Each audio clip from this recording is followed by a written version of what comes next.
Tell me, what is the logical reason of a census sending all its citizens to the ancestral home to find out where they came from? The only reason why Luke did this, because he needed Jesus to be born in Bethlehem to fulfill a prophecy in the Old Testament.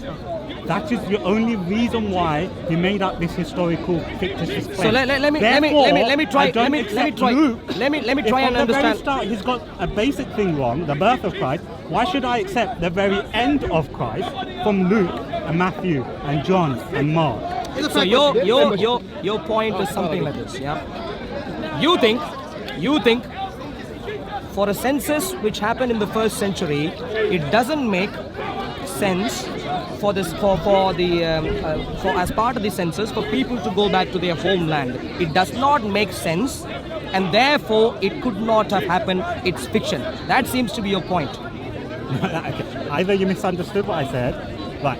For example, how would a census know whether or not Joseph's ancestors were from Bethlehem? Why? How would they ever know? What is the benefit? Even though that wasn't my argument, what is the benefit of holding a census of where someone's ancestral people came from if you don't already have a record of where their ancestors were from? If there are no documents of Arul from India, me saying Arul has to go to India, Pakistan, Bangladesh or Sri Lanka to register for a census is pointless. The only reason to do that was if BNP wanted to kick you out and make sure you don't get back in again. This is silly. And it's also silly for Luke to make that story up just so he could have Jesus born in Bethlehem. You are making a statement time and time again. You are saying Luke made that story up. You use the term fiction. And I'm assuming you know what a fiction means. Fiction is something which purely has been imagined in someone's mind. Do you have a proof that Luke had purely imagined this, as opposed to saying it is possible he imagined this? In Jewish society, a person's identity was always tied closely to their tribe and to the city of their ancestors. This was nothing new, since the Old Testament is already filled with genealogical records arranged by tribe and region. For example, the book of 1 Chronicles with its long lists of Israel's families. Long before Jesus was born, this tradition was deeply rooted in the life of the Jewish people. When Rome conducted its census under Caesar Augustus, it was not merely a head count for taxation. The empire often adapted its methods to local customs in order to prevent unrest.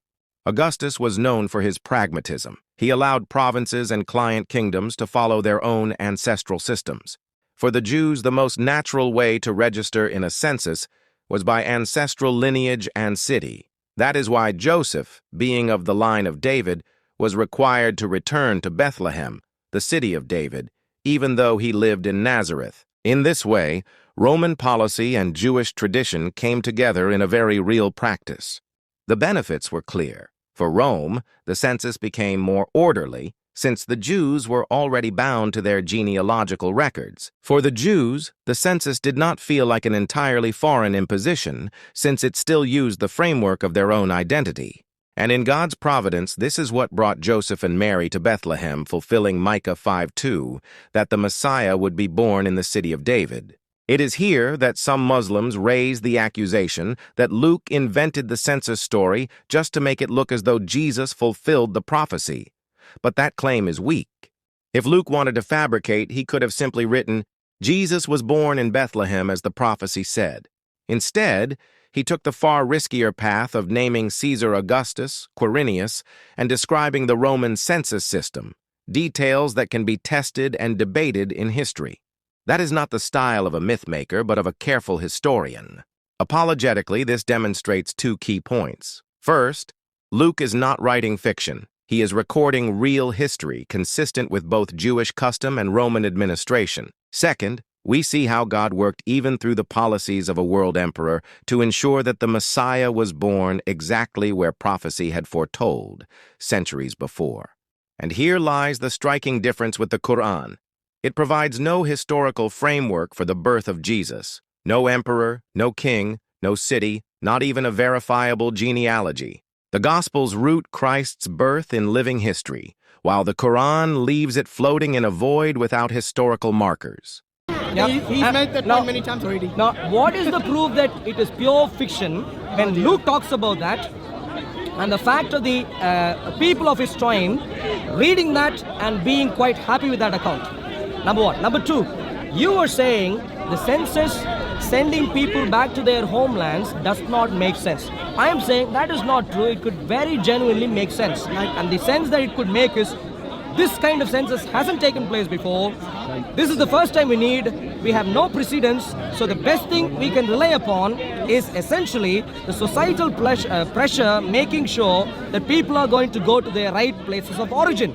So for example, if a similar census is ordered today, and if I suddenly showed up in Scotland, and if I said this is my ancestral home, hopefully the Scottish would look at me and say, oh, you don't look like me, you don't seem to belong here, and therefore they could catch me out. So in other words, when there is no precedence of such a census, when for the first time a census of this nature is ordered, and when Caesar wants to know how many Jewish people are around, how many Edomites are around, how many Ammonites, Moabites are around, he might very well order a census where he thinks the societal pressure would make sure that he gives a reasonably right figure.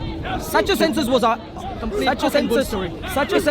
ordered, recorded by Luke, and no other historian. No, there are other historians. I'll come to that. 2 points. I understand your thing. We'll do 2 I'll at a come time. to that. 2 at a time, please. No. Not a third. 2 at a time. By the way, he'll stand out in Scotland, but not in England. Extra biblical In England, you evidence. look like There is extra biblical evidence for such a census to have very well taken place. Extra biblical evidence exists. But what you need to do now, what you need to do now is clearly explain, not give conjectural arguments, clearly explain how this is purely imaginary. Okay, right. So you made 2 points. The first point I'll deal with, right?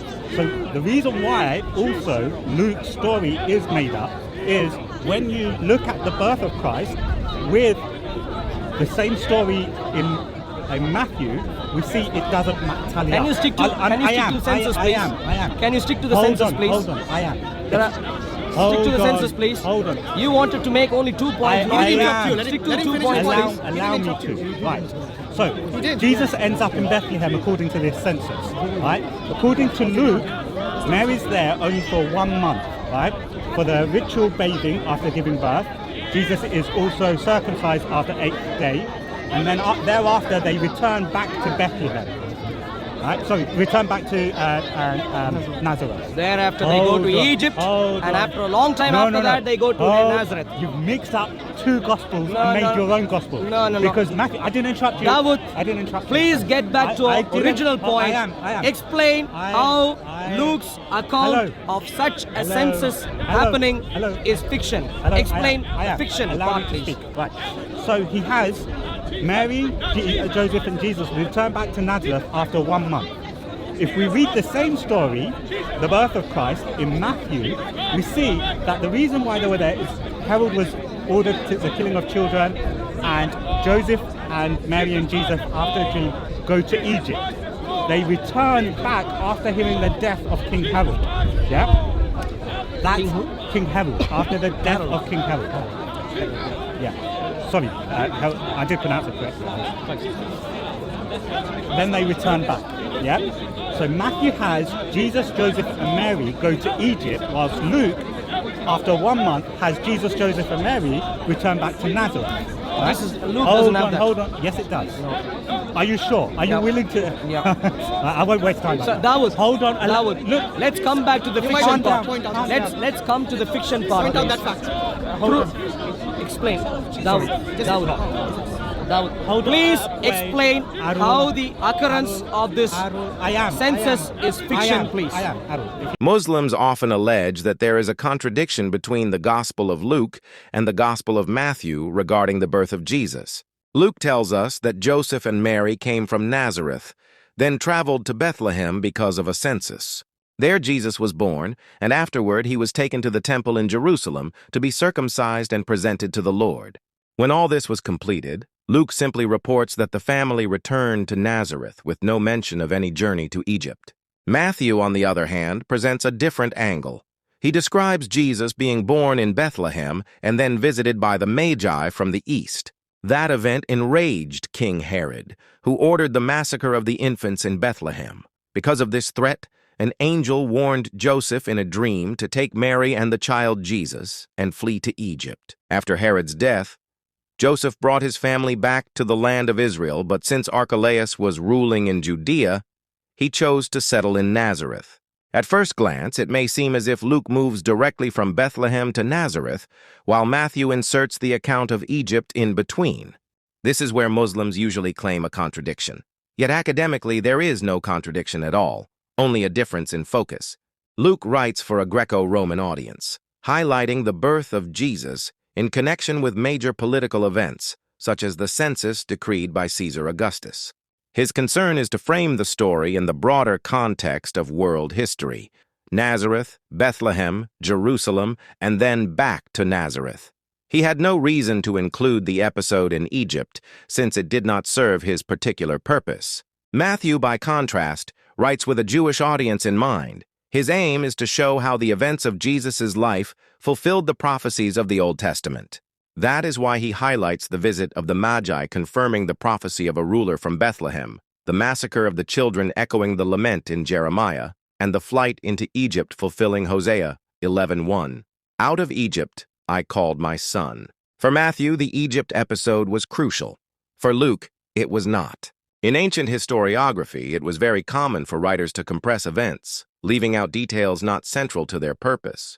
Luke is not denying the flight into Egypt. He simply does not mention it because it was outside his intended focus. When we combine the two Gospels, the order makes perfect sense. The family traveled from Nazareth to Bethlehem for the census. Jesus was born there. He was presented in Jerusalem. The Magi visited. Herod reacted with violence. The family fled to Egypt. And after Herod's death, they finally settled in Nazareth. There is no contradiction, only two complementary emphases. The early church never saw a problem here. Origen and Eusebius, for example, both accepted the flight into Egypt as an integral part of the nativity story without rejecting Luke's account. This shows that from the very beginning the two Gospels were read as complementary witnesses, not as conflicting ones.